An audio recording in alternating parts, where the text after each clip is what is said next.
मैं ननद रानी के बच्चे के टाइम उनकी सेवा नहीं कर पाऊंगी। बहू सुरभि आ रही है, इस बार तुम मायके मत जाना।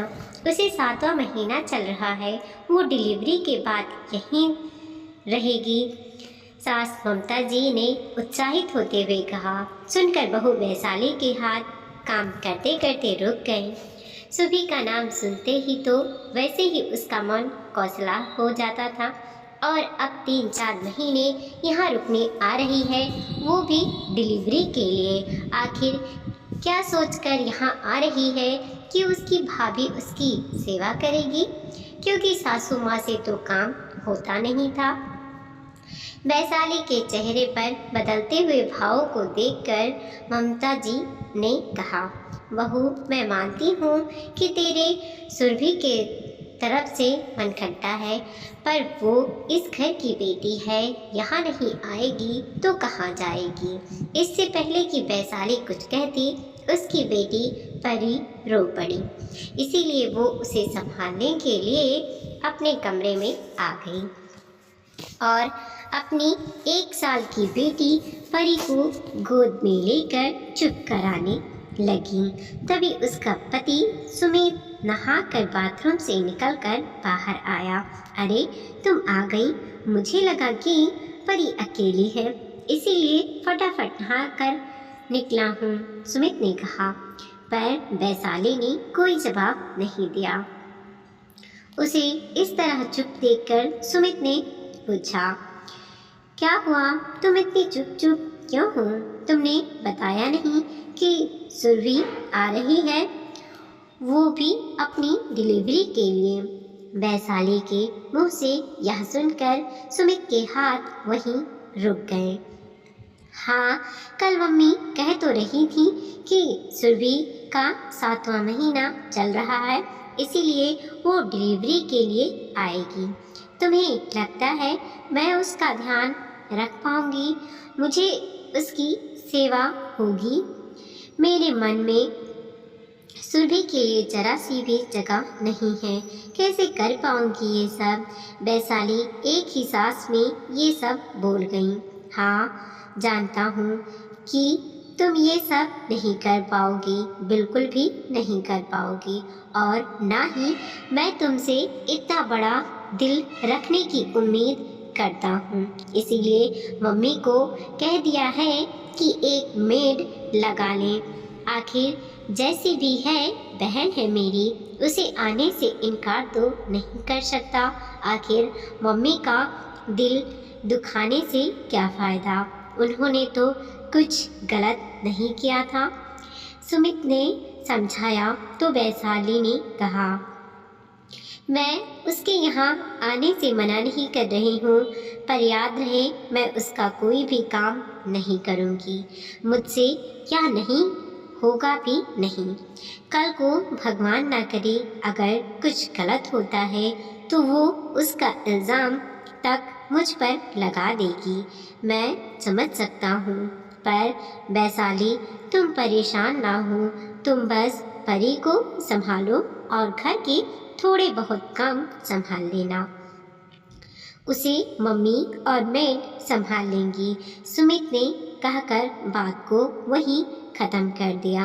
इधर परी को संभालते हुए वैशाली को अपने पुराने दिन याद आ गए। सुरभि शुरू से ही नकचड़ी ननद रही थी, ना ही खुद कोई मदद करती और ना ही मम्मी जी को मदद करने देती थी। उसके अनुसार तो हर काम बहू का होता है।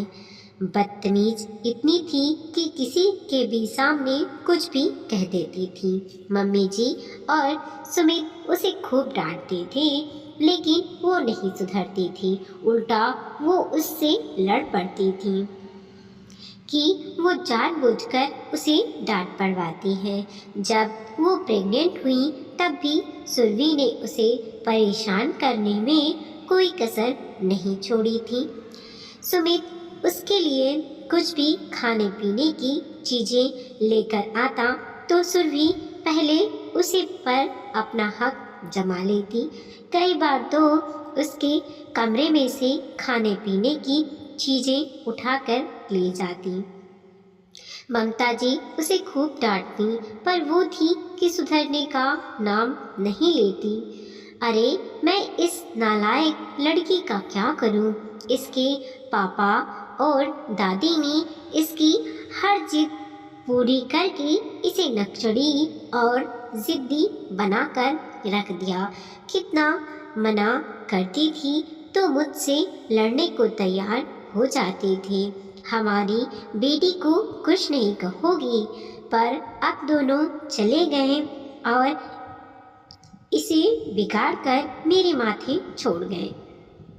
लेकिन जब वैशाली को 7वां महीना चल रहा था, तब उन दिनों ममता जी के बड़े भाई की मृत्यु हो गई।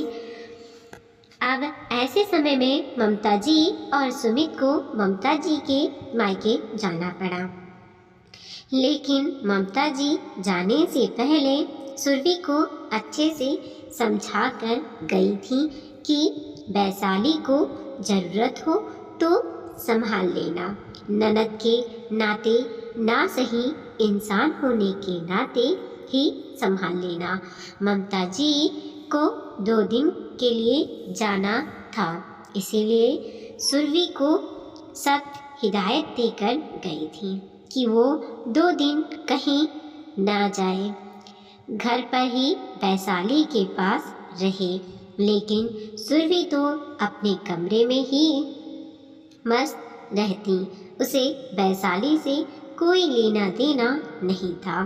सिर्फ खाने के लिए बाहर आती या फिर अपने जूठे बर्तन रखने के लिए।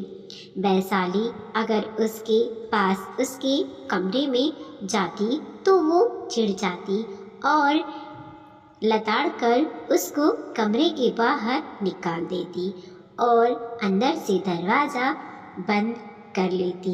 लेकिन दूसरे दिन वैशाली को सुबह से ही परेशानी थी। उसने 2-3 बार सुरभि से कहा तो सुरभि ने कहा, अरे आज की ही तो बात है, कल भैया आ जाएंगे तो उनके साथ हॉस्पिटल चले जाना। आज जैसे भी हो सहन कर लो, मैं कहीं नहीं जाऊंगी कहकर वैशाली के मुंह पर ही अपने कमरे का दरवाज़ा बंद कर लिया। कुछ समय पश्चात वैशाली को ब्लीडिंग भी शुरू हो गई। उसने सुरभि से फिर कहा, लेकिन सुरभि ने ना तो दरवाज़ा खोला और ना ही कोई और बात। आखिर थक हार कर वैशाली ने सुमित को फ़ोन किया और अपनी स्थिति बताई। सुनकर सुमित ने अपने दोस्त को फ़ोन किया और उसे उसकी पत्नी के साथ अपने घर भेजा। जब तक दोस्त और उसकी पत्नी घर पहुँचे, तब तक वैशाली की हालत ज़्यादा खराब हो चुकी थी। जैसे जैसे वो लोग उसे हॉस्पिटल लेकर गए, लेकिन जब अस्पताल पहुँचे तो पता चला कि बच्चा तो काफ़ी देर पहले ही अंदर ही ख़त्म हो चुका है और इस कारण से यूट्रस में इन्फेक्शन भी हो गया है, तो यूट्रस भी निकालना पड़ेगा। वैशाली सदमे को झेल नहीं पाई और उसके मन में सुरभि के लिए नफरत समा गई। इसीलिए जब सुरभि की शादी हुई तब भी उसने कोई उत्साह नहीं दिखाया। लेकिन उसकी हालत देखकर ममता जी और सुमित ने मिलकर यह निर्णय लिया कि वो एक बच्चा गोद ले लेंगे। इसीलिए 7 महीने पहले ही उन्होंने परी को गोद लिया था। आखिर परी को गोद लेने के बाद वैशाली की हालत में कुछ सुधार हुआ, लेकिन सुरभि के लिए नफरत मन से नहीं गई। आखिर 2 दिन बाद सुरभि भी यहाँ आ गई। लेकिन वैशाली ना उससे बात करती और ना ही उसका कोई काम करती, और इसके लिए ममता जी और सुमित उसे कोई बंदिश में नहीं रखते। आखिर एक दिन सुरभि चिड़चिड़ा गई कि मेरा काम तो या मेरी मम्मी करती है या फिर नौकरानी। तब ममता जी ने उसे साफ साफ कह दिया, बेटा जब तक मैं हूँ बस तब तक ही तेरा मायका है, इसके बाद उम्मीद मत करना, क्योंकि तूने अपना मायका खुद ही ख़त्म कर लिया। तूने कभी भाभी के लिए कुछ किया है जो वो तुझे अपना मानेगी? उल्टा जो था तूने तो वो भी बिगाड़ दिया। आखिर सुरभि उसके आगे कुछ नहीं कह पाई।